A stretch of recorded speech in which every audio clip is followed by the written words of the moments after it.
Boa noite. Namastê.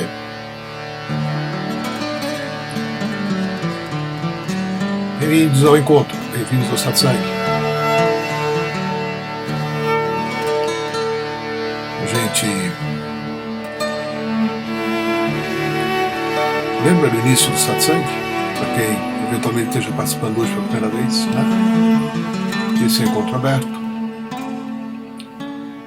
E necessita da presença de todos. Presença não é só você ficar aí assistindo, né? Sim, presença significa que, além de estarmos assistindo, né, uma coisa que está acontecendo, nós estamos também contribuindo para que algo aconteça. Então é diferente de ver televisão, né? Diferente de assistir alguma coisa. Porque a forma como você se coloca aqui, a forma como você está presente aqui, desenha, configura o que acontece, mesmo que você permaneça em silêncio, né? Então eu já coloco desde o início que não precisa esperar eu ficar falando meia hora para você colocar alguma coisa que seria interessante a gente comentar aqui, tá bom? Eu vou falando para introduzir, para receber alguém novo, eventualmente para sinalizar algum assunto, algum tema que esteja vibrando, né? E é importante que vocês o façam também, né? Os últimos encontros têm sido com menos perguntas, com menos colocações, e me dá uma sensação de excesso de autocentramento, né? Porque só eu falo, só eu coloco as coisas e tudo bem, né? É que a gente já tem um número bem alto de encontros gravados e realizados, né? Nem todos os encontros realizados foram gravados. Os que estão gravados e postados com esse aqui já são 95, né? De 2015 para cá. Mas eu faço esses encontros desde 2011. Então, a gente já conversou muita coisa aqui, né? Ainda assim, tudo o que acontece aqui é absolutamente novo, inédito. Mesmo que a gente contemple um tema, um assunto, uma questão que já tenha sido comentada e explorada em outros encontros. Porque cada vez que um assunto surge, ele surge num novo momento. E nós já não somos mais os mesmos, né? Uma coisa já não é mais a mesma. Por mais que a gente converse a respeito de alguma coisa que já foi conversada aqui, o que está sendo exposto e o que está sendo compreendido está vindo de um espaço diferente. Isso é muito legal, é isso que é um privilégio de um encontro como esse, né? A gente se coloca de uma forma aberta, receptiva, interessada e focada. Então tudo isso eu resumo como estar presente, né? Assistir um encontro não é a mesma coisa que participar dele. Assistir, você pode assistir num outro momento uma gravação, né? E também, por que não, né? Se nutrir, se beneficiar, aprender, né? Mas eu sempre conto com aqueles que estão presentes ao vivo aqui para construir algo, né?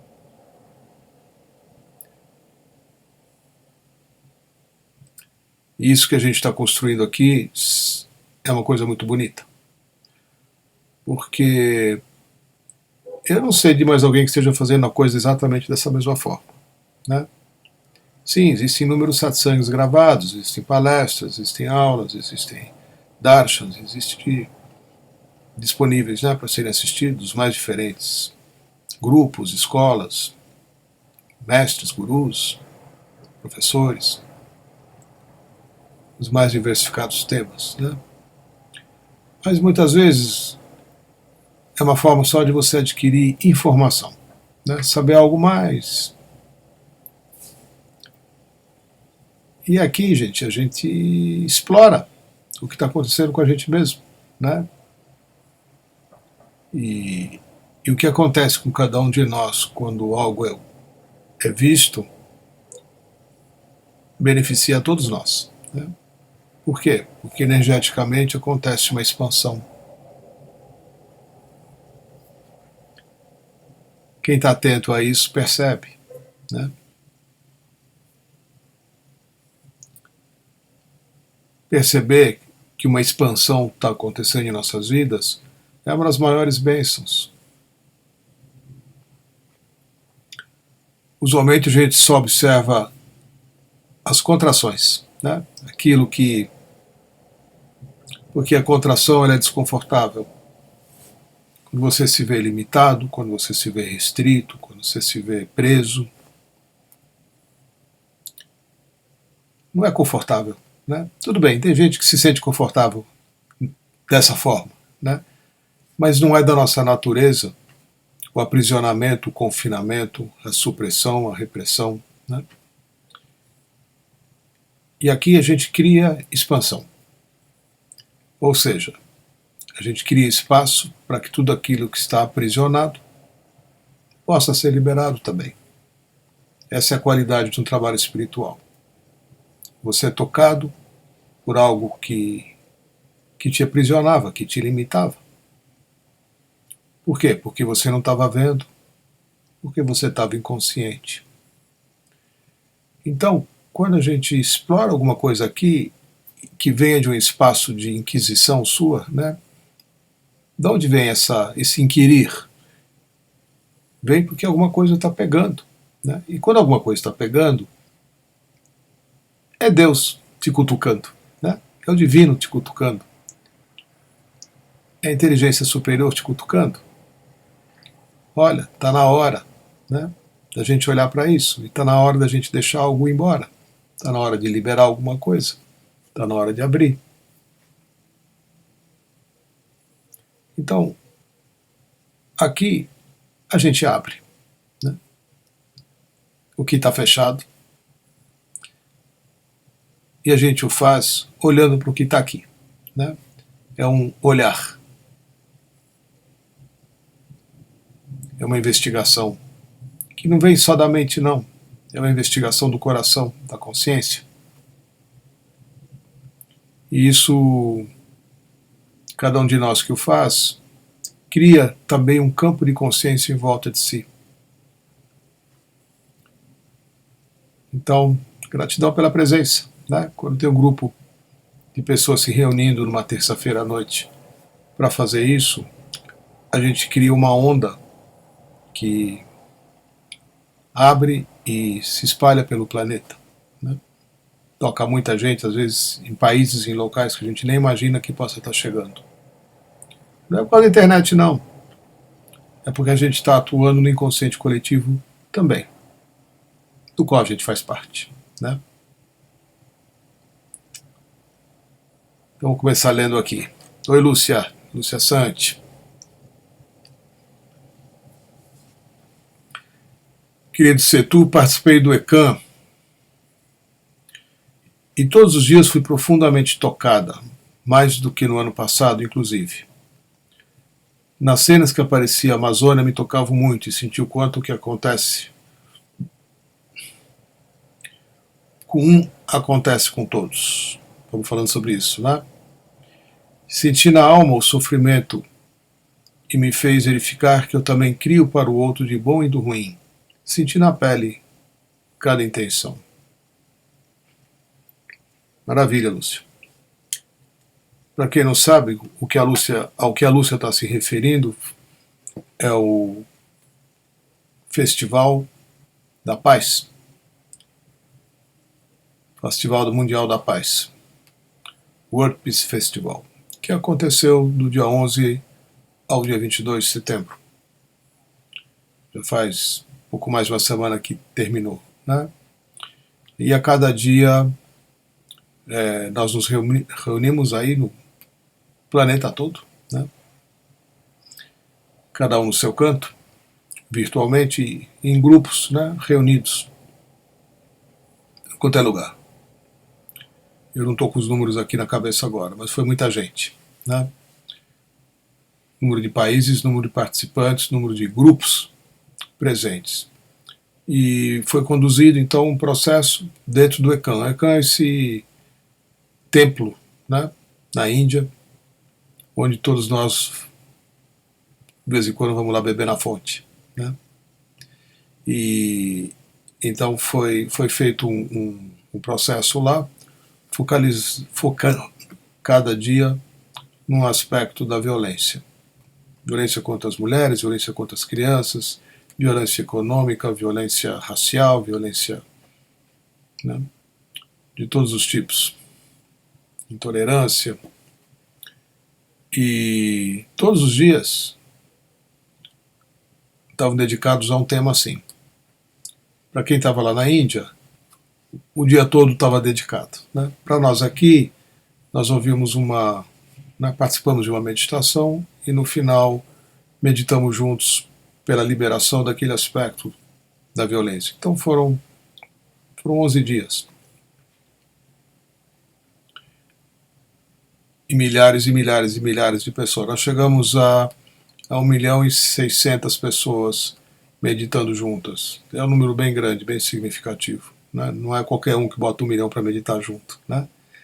Então formou-se aí um campo de consciência, um campo voltado para a paz, pela exploração individual dos aspectos nos quais nós mesmos nos encontramos em violência, né? Da qual herdamos e que muitas vezes, por que não, a gente passa adiante, né? Da forma como a gente sofreu alguma coisa, a gente, né, se vê às vezes muito no direito, né, de causar o mesmo sofrimento sentido, causando o mesmo sofrimento, né, a uma terceira pessoa ou a um grupo de pessoas. Então foi um trabalho muito importante, ainda está sendo, né, que cada um de nós está tendo a oportunidade e a chance de investigar as suas atitudes, seus comportamentos, seus pensamentos, suas decisões e também os aspectos inconscientes.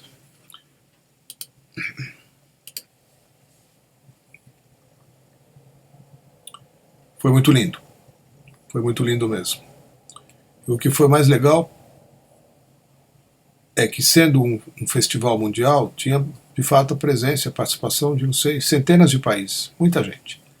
Mas todos os dias, os trabalhos iniciavam mostrando o que estava acontecendo na Amazônia.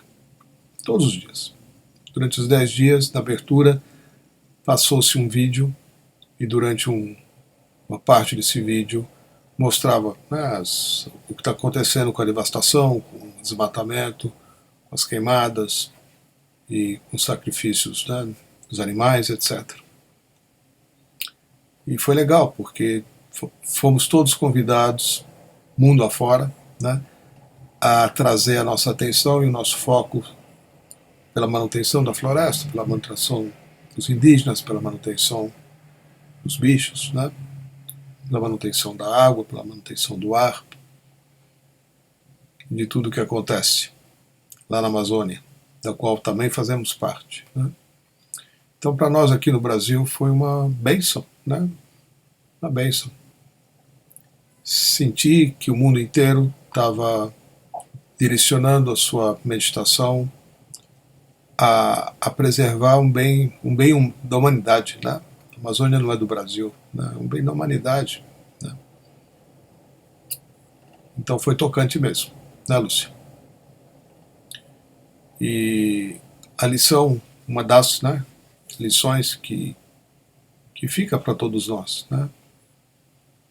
Não só todos nós somos responsáveis por tudo que acontece, né? Porque é estranho alguém achar que a pessoa que está... Eu acabei de ler uma notícia assim, né? Um comentário assim. Achar que os estrangeiros só estão interessados né, nas riquezas e nos minerais da Amazônia, né? Os estrangeiros não estão interessados nem na floresta nem nos indígenas, o que eu não acredito que seja verdade, né? Mas eu acabei de ouvir um negócio desse, né?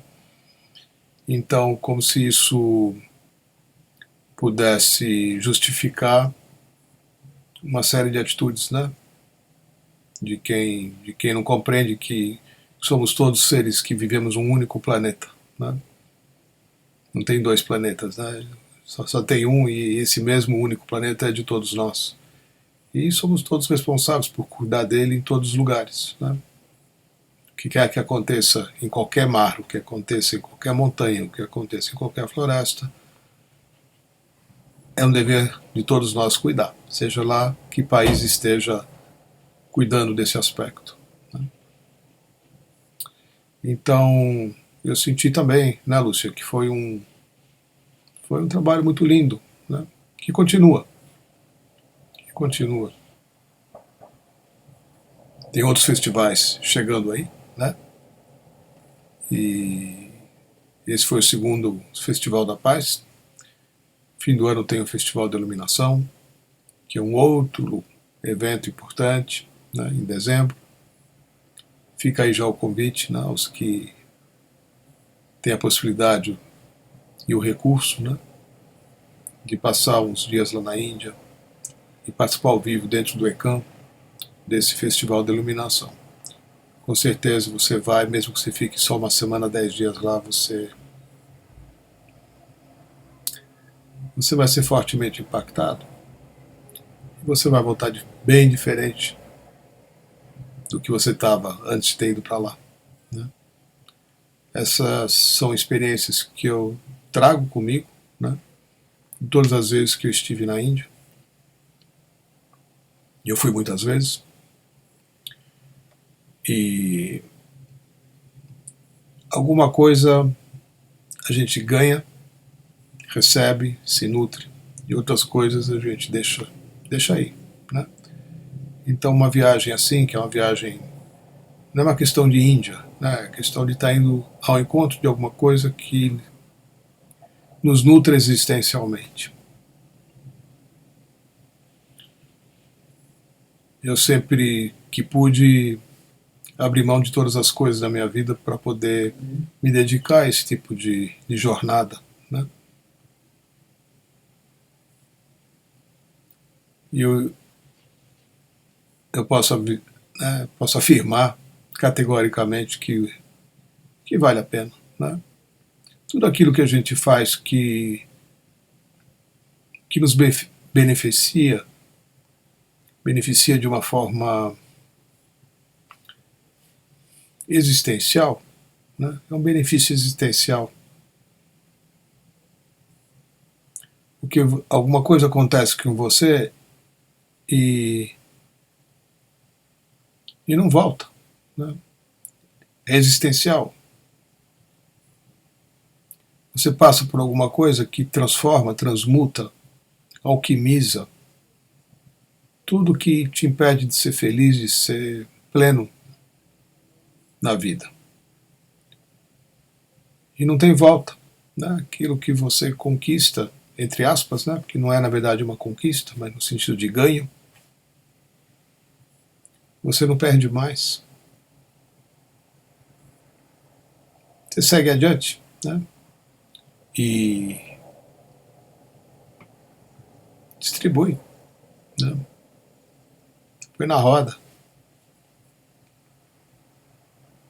ajuda mais gente. Porque nós não somos independentes do que acontece com os outros.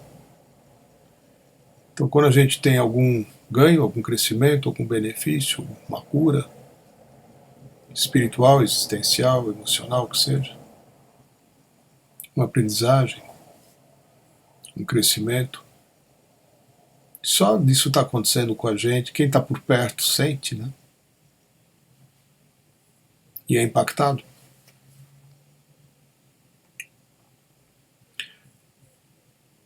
Eu nunca vi as coisas acontecerem de uma forma tão intensa. E eu já vi muita coisa, né? mas tem uma proposta de trabalho que de alguma forma nos ajuda a ter um propósito na vida. E isso é tão fundamental. Você tem um propósito. Você já descobriu o seu propósito?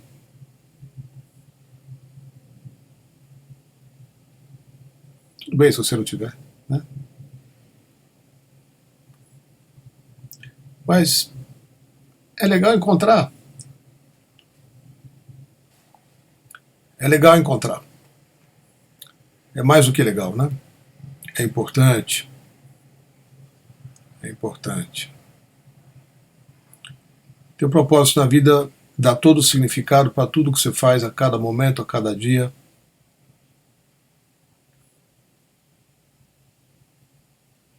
Te dá um direcionamento. Você desenvolve uma aceitação natural, maior, a tudo que se interpõe no seu caminho, todas as dificuldades, todas as limitações, e você reconhece também as aberturas.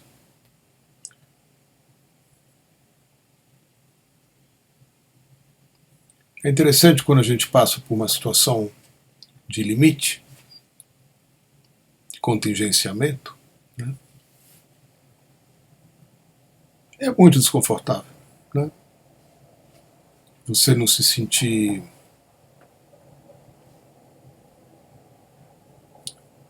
vivendo na sua plenitude de possibilidades, não é?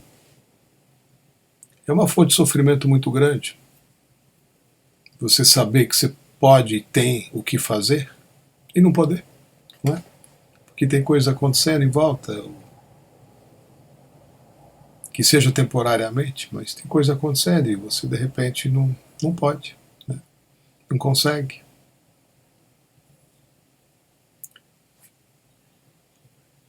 É uma sensação de que a gente está desperdiçando o próprio tempo, os próprios dons, a própria vida, né? É um sofrimento muito grande isso. A gente acha que tira de letra, né? Não tira, não. É importante a gente manifestar, expressar e realizar os dons que a gente tem, as capacidades que a gente tem, por mais simples que seja. Por mais simples. E todos nós temos dons e capacidades, né? Ninguém está isento. Então, essa realização, esse propósito, não precisa ser algo grandioso, né? A gente não precisa mudar o planeta, mudar o país, não precisa nem mudar o condomínio onde você mora, né? Não se trata disso. Se trata de você se realizar e sentir esse retorno quando você faz algo e aquilo volta para você, porque isso é o caminho para a gratidão, né? Verdadeira gratidão. Verdadeira gratidão, essa que você expressa quando você vê que alguma coisa se completou, né? Por meio de uma ação sua, alguma coisa se abriu por meio de uma ação sua, alguma coisa se curou por meio de uma ação sua. É assim que a gente desenvolve um propósito. Depois tem uma segunda etapa que a gente compreende também que não tem ação sua, né? Isso que eu estou mencionando. Você é guiado, né? Você se torna instrumento. Você faz aquilo que se manifesta em você porque você está em sintonia, porque você está no coração e você realiza o seu propósito. Aí você só ganha, né? Aí você só ganha. Crescimento espiritual é uma aventura que tem inúmeras cores, inúmeros caminhos, alguns atalhos, né? Alguns desafios. Tem de tudo um pouco. Tem de tudo um pouco.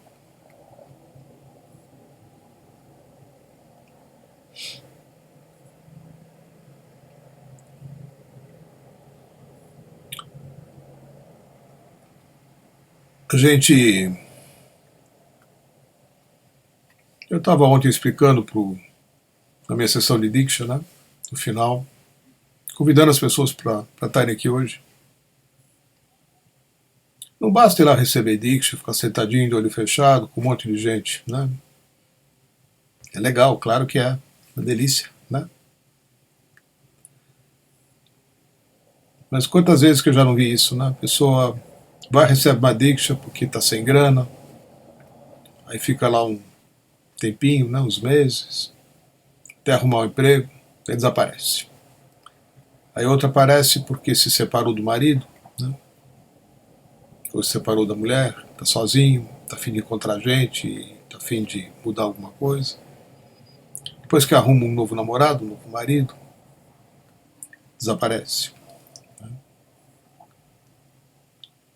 Está numa crise financeira, está numa crise de relacionamento, ou está com problema de saúde. Então, é interessante você se questionar para saber por que você está buscando alguma coisa.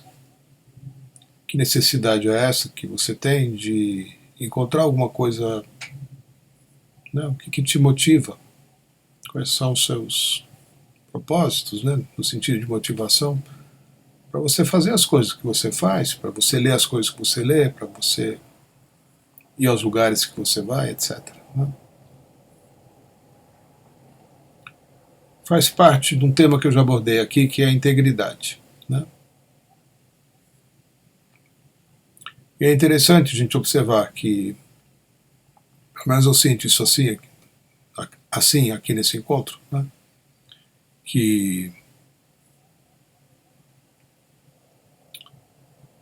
algumas pessoas estão aqui presentes, participando, né, ativamente, pelo fato de estarem presentes.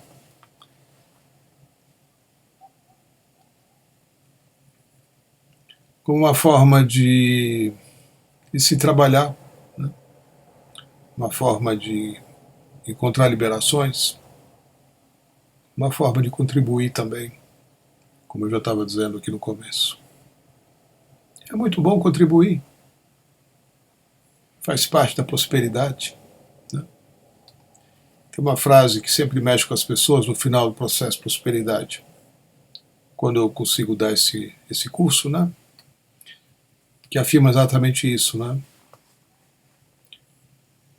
Você não está pobre pelo que você não tem, né? Você é pobre porque você não dá. Então, o que vai enriquecer, o que vai te trazer prosperidade, é o ato de doação, né? De participação, a sua doação, é aquilo que você entrega. Talvez você não tenha aprendido assim, talvez você tenha aprendido que é preciso pedir, né? Que você não tem, então precisa ir atrás para ter. Que a prosperidade vem daqueles que se empenham mais na arte de ir atrás das coisas que querem. Né? É um tipo de pensamento. Né? Energeticamente, para você receber algo, o receber vem como um retorno àquilo que você dá. Por isso que em muitos caminhos, né? Inclusive um que a gente viveu com a Oneness University, foi a realização de rituais com oferendas. Né? Você aprende a ofertar algo, que sejam frutos, flores, objetos sagrados, materiais que simbolizam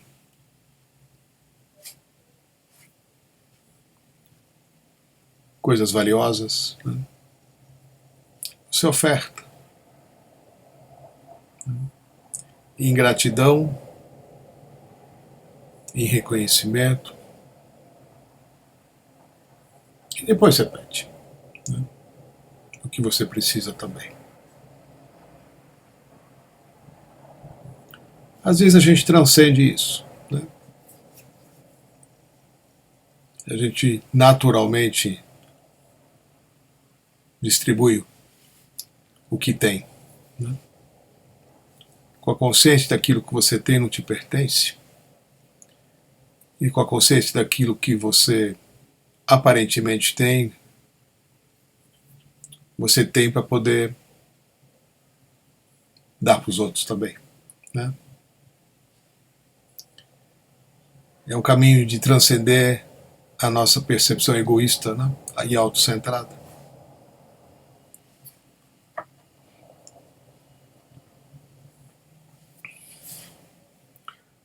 Oi, Lúcia.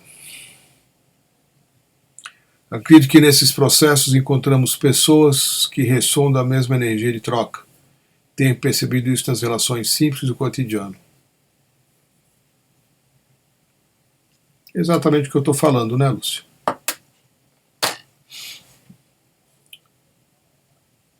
As coisas vêm, passam por nós, seguem para outra pessoa, e aquilo que veio para outra pessoa passa por ela e chega na gente, né? Às vezes a gente não tem uma energia de troca com a mesma pessoa, né? Às vezes alguém, né, te ajuda um monte, né? Te ajuda muito, e você não tem como retribuir a mesma pessoa. E às vezes nem precisa. Isso é mais uma convenção social, às vezes, né? A pessoa te ajuda e você se vê na obrigação de retribuir, né? Mas eu vejo isso de uma forma um pouco diferente. Eu vejo assim, né? Como se no reconhecimento de que eu recebo, mais do que muitas vezes eu sou capaz até de perceber. Falei nisso acho que no encontro passado, né? Esse reconhecimento ele é fundamental, porque você talvez nunca tenha parado para olhar e pensar o quanto que você recebeu e o quanto que você dá, né? Esse equilíbrio, né? E é interessante, possivelmente você vai se dar conta de que você desde sempre recebeu muito mais do que deu, né? Provavelmente. Essa é uma constatação pessoal, né? Eu acho que eu, né, nunca dei tudo aquilo que eu recebi de volta, né? É uma constatação. Não que isso seja mensurável, né, ou que a gente consiga pesar, nem mesmo que tenha que haver um equilíbrio. Não acho isso. Acho que é natural, né? A gente começa recebendo a vida dos próprios pais e tudo que isso significa, né? Você recebe o corpo, você recebe educação, você recebe cultura, recebe proteção, recebe nutrição de todos os tipos, né?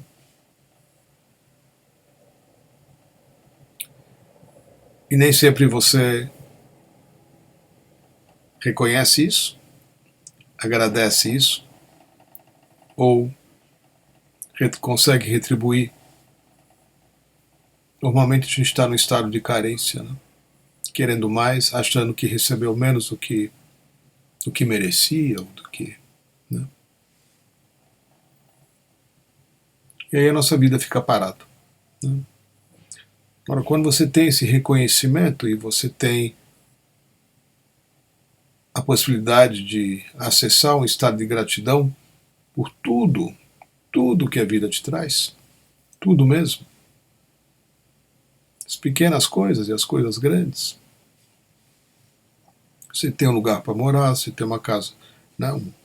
Uma casa, quer seja sua, quer não seja, mas você não está na rua, né? Tem uma roupa para vestir, tem comida para comer, tem um corpo que permite enxergar, ouvir, falar, tocar, caminhar, sentir coisas, sentir uma chuva bater no rosto, um vento, um sol, um frio, né? Como é que você Como é que seria a sua vida se você não pudesse sentir todas essas coisas? E você recebeu um corpo para explorar tudo que a vida te oferece, né? Com os seus sentidos, com a sua mente, com a possibilidade de se relacionar com mais gente, né? Como a Lúcia está colocando aqui, com quem você troca. Você dá o que você tem e recebe aquilo que te falta. E a vida naturalmente vai te colocando diante de situações que tornam essa forma de viver possível, né? É uma inteligência superior, né? Você muitas vezes é colocado diante de pessoas ou de situações onde você faz a diferença. E quando você vê, você está numa situação, num lugar onde você está recebendo alguma coisa que está fazendo diferença na sua vida também. Nem sempre a gente se dá conta disso, né? A gente não consegue medir o que recebe, e também obviamente não consegue medir o que a gente dá. Materialmente sim, né? As coisas têm valor e tem uma moeda de troca. Mas não é sobre isso que a gente está falando.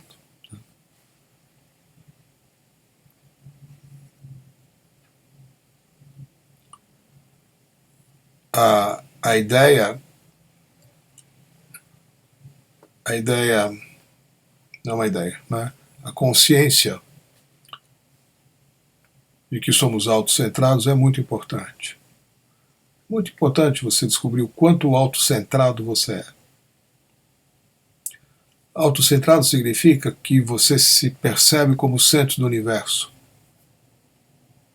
Tudo gira em torno de você, tudo é percebido através dos seus sentidos, e tudo existe na medida apenas e tão somente quando você as percebe, não é?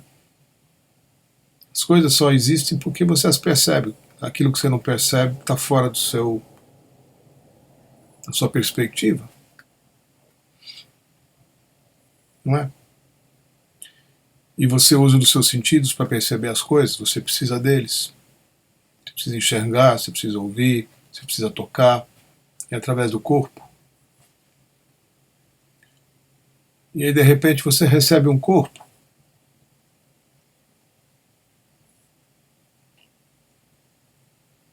Quanta coisa você começa a ganhar, né? Já de recém-nascido. Né? As primeiras sensações, as primeiras percepções, as agradáveis e as desagradáveis, né? Vão te sinalizando, né? Onde está bem, onde não está, quem te faz bem, quem não faz, onde você se sente melhor, com quem você se sente melhor. Né? São as primeiras referências. Ainda assim, num momento assim, não tem aquele que quem ou que esteja percebendo. Não nasceu um eu ainda. O eu vem depois. A gente quando chega no mundo só percebe, mas não sabe que tem alguém percebendo, né? Não tem um eu percebendo, só tem perceber. Você lembra disso? Provavelmente não. Você só lembra do momento em que você passou a existir, porque né? Começou a doer, né? Emocionalmente e fisicamente. E mais adiante você percebeu que tem alguém que está sentindo essas coisas e que você identifica como sendo você mesmo. Mas você não nasce com o eu vem depois. Então quando eu falo em autocentramento, né, ele se desenvolve a partir de um momento em que isso acontece, em que você vai lutar pela sobrevivência. Senão você não existe. Né? Mas antes disso acontecer, você já está aqui. Mas está dessa forma apenas existencial. Você não tem a consciência de si.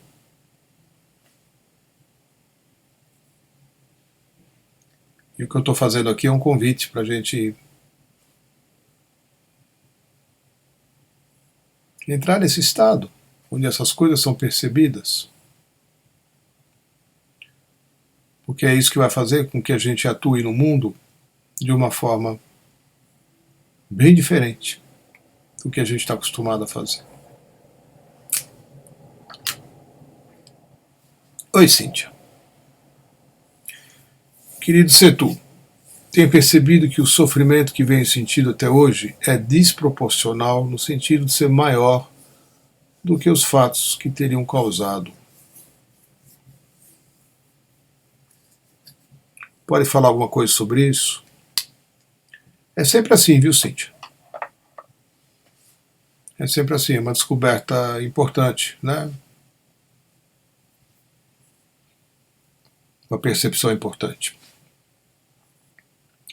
O que nós chamamos aqui de sofrimento é atividade mental.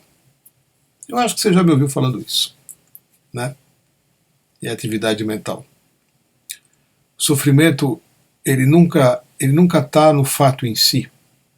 O fato em si, seja lá qual for o fato, não causa sofrimento.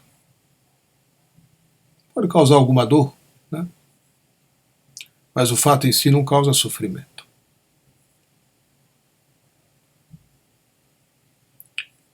O que causa sofrimento é a interpretação que fazemos do fato, seja lá qual for. O que você acha disso que está acontecendo, né? Quem é você por conta disso que está acontecendo? Qual vai ser o seu futuro? Como foi seu passado? Quando você volta para pensar, ou para lembrar, para refletir.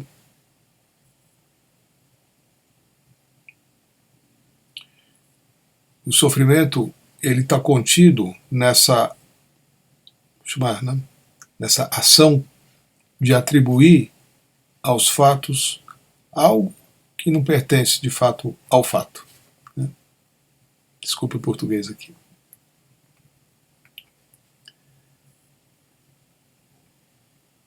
Então, uma situação é uma situação. E o que torna uma situação dolorosa é o que a gente acha a respeito dela. E a gente sempre acha algo a respeito de uma situação, seja lá qual for. Né?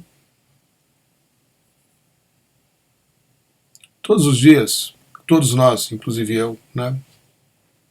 Estou vivendo isso de uma forma bem intensa aqui, né? Estamos lidando com situações dolorosas, em que uma pessoa está em sofrimento, ou um grupo de pessoas tem sofrimento, né? Ou você mesmo está passando por alguma coisa difícil.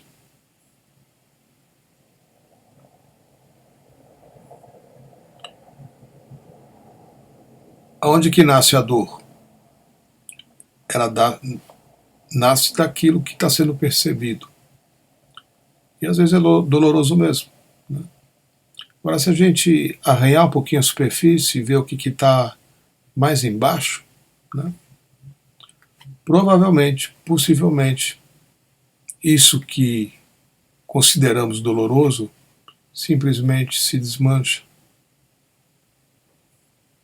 Porque tem muita criação mental em cima. Muito nosso sofrimento é cultural, porque temos valores. A gente acha que certas coisas têm que ser de um certo jeito, porque é desse jeito para todo mundo e não está sendo para você, você entra em sofrimento. Então você não estava antes. Você passou a considerar algo doloroso depois que você se comparou a outras pessoas, ou alguma coisa do gênero.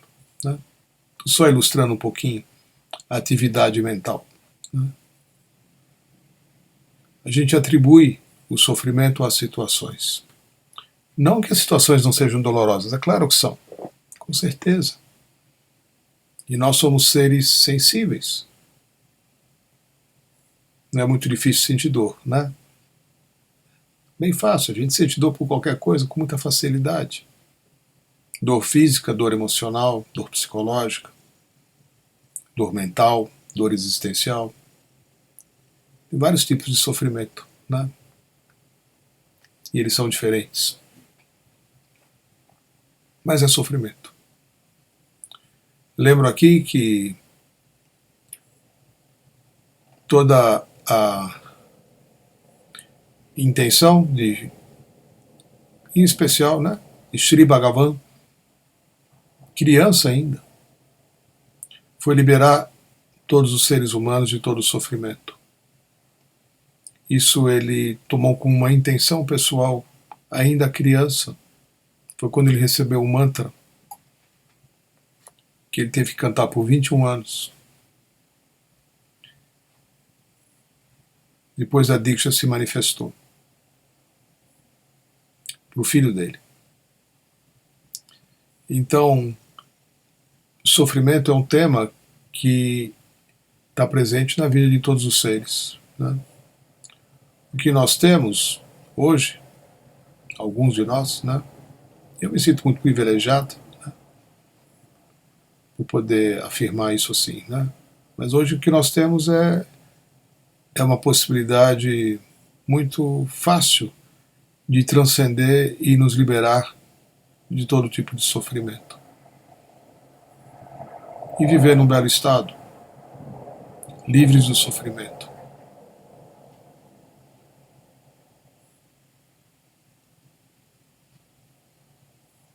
Agora, explorar o que é sofrimento é um tema enorme, né, que eu faço nos cursos. Dedico, né, um tempo enorme no curso de iniciação para doutores de Diksha ao tema do sofrimento, porque quando alguém está vindo em busca de uma mudança pessoal, em busca de Diksha, ela está buscando a liberação de um estado de sofrimento. E o interessante é que nós temos como, né, ajudá-la. Na verdade, não somos nós que ajudamos, a gente só encaminha, né?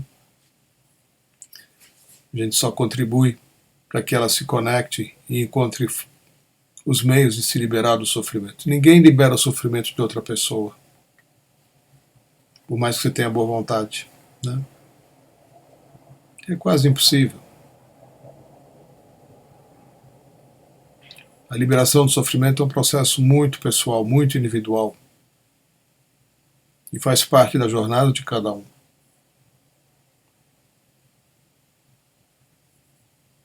Às vezes a gente olha para uma pessoa que está em dor, né? Está passando por um momento muito difícil mesmo. Você quer ajudar, você quer fazer alguma coisa, né?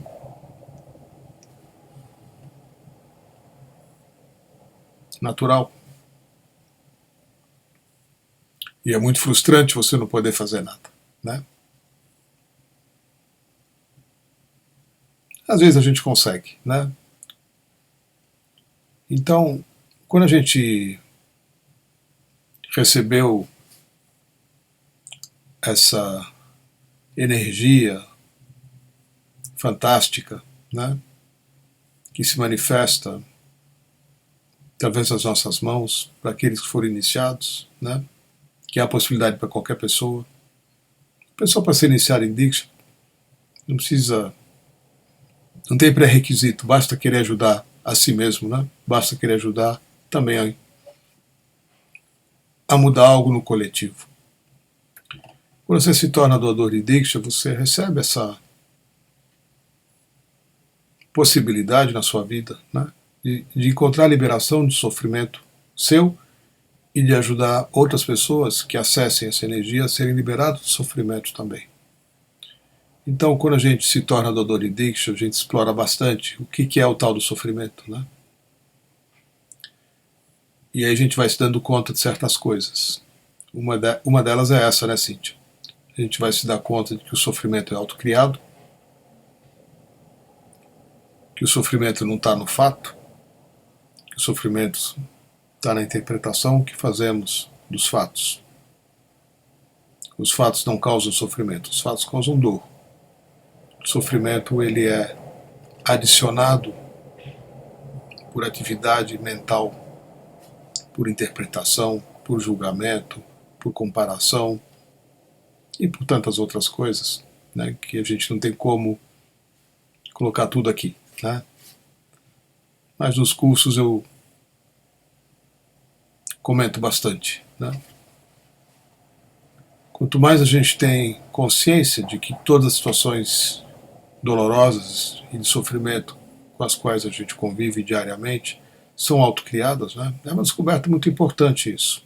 Ela não deve ser intelectual, conceitual. É importante você se dar conta do quanto você cria situações dolorosas para você mesmo. Até mesmo pensando a respeito das coisas que já te aconteceram, quando você revisita o passado, né? Que está na memória. Tem coisas que aconteceram com você que você jamais esqueceu, e tem coisas que aconteceram com você que você também jamais perdoou. Às vezes você não perdoa quem te causou algum tipo de problema, algum tipo de sofrimento. Às vezes você também não perdoa a si mesma por não ter feito algo a respeito quando você podia. Esse é um outro tipo de sofrimento, né? Quando a gente cobra de si mesmo algo que não somos capazes de fazer, mas no entanto achamos que somos responsáveis sim.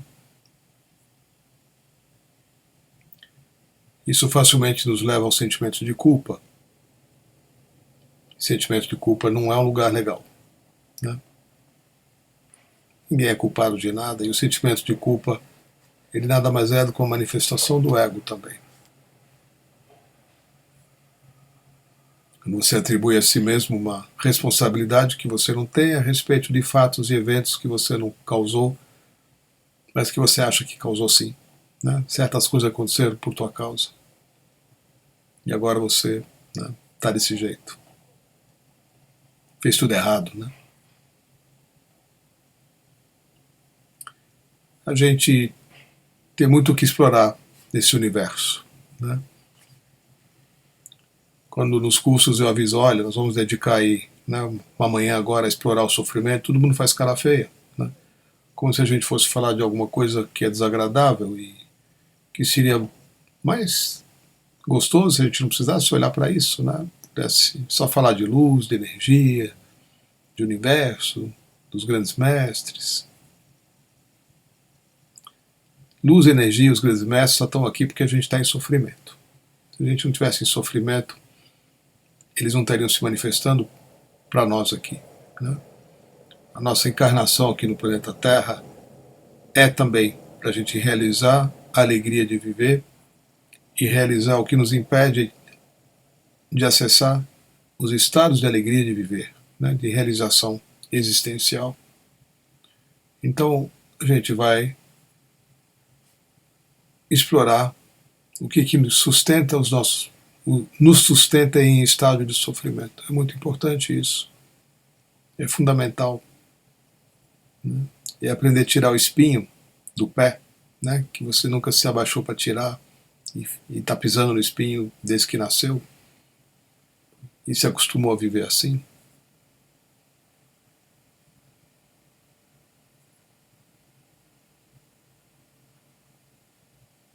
É um tema grande, né? Mas o contexto da pergunta da Cíntia, o importante é a gente se dar conta e lembrar que quando a gente não está bem, quando alguma coisa está doendo, quando alguma coisa não está, né, quanto nós contribuímos para que essas coisas assim se mantenham. E como é que a gente faz para manter o estado de sofrimento? Que tipo de processo acontece na nossa mente? Porque não é muito difícil a gente observar isso.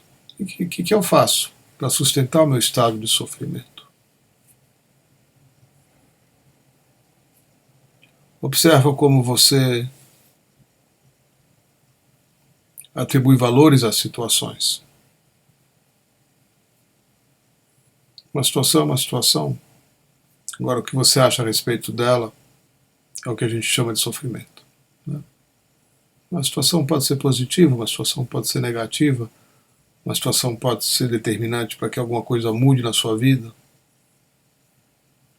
Às vezes a vida tira de você tudo que você segura, né? Te dá outras coisas, né? Mas no primeiro momento te dá uma sensação de perda. Quando você começa a pensar a respeito de perda, você entra em sofrimento. Quando você começa a querer não sentir a dor da perda, você cria os ciúmes. Você tenta, né, agarrar as coisas para que elas não escapem. Tudo isso é sofrimento. A gente tem milhares de formas de autocriar, né, esse estado. E sim, é sempre a nossa mente que está envolvida nisso, né? A gente pensa, né? Quando vai ver, começa a sentir coisas, né? Coisas difíceis, coisas dolorosas, mas que foram originariamente manifestas por pensamentos. Não foi pelo fato, não. No momento que a gente observa isso, encontramos a liberação. Você vê, não é uma coisa tão difícil. Requer apenas uma pausa, uma parada. Não precisa ser muito longa, não. Uma parada. Opa. O que é isso que está acontecendo? Que está me incomodando tanto? Por que eu estou incomodado, incomodada? Por que está doendo? Estou com medo? Medo de quê?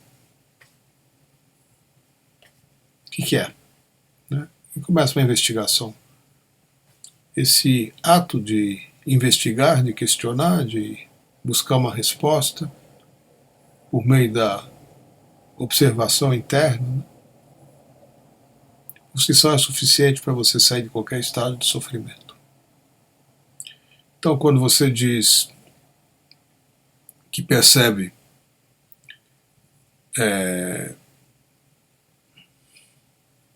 a desproporcionalidade, né, entre o sofrimento e o fato, isso já é um passo enorme. É desproporcional mesmo, só que antes você não percebia e agora você percebe.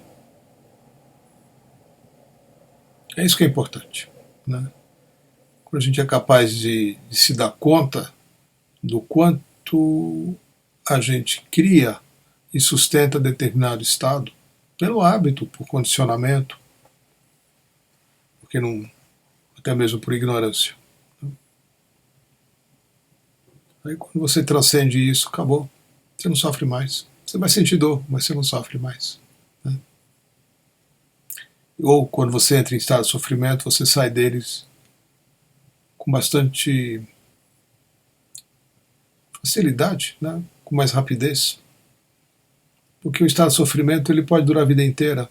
Às vezes a gente carrega até os 90 anos o negócio que aconteceu quando você tinha 5 de idade. Né? Nunca esqueceu, nunca perdoou, nunca deixou de lembrar daquilo. Até hoje sente, né? Que besteira, né? O fato aconteceu quando você tinha 5 anos e agora por que você está carregando isso como um tesouro, né? Como bagagem, como se isso fosse te atribuir algum tipo de importância, algum tipo de significado.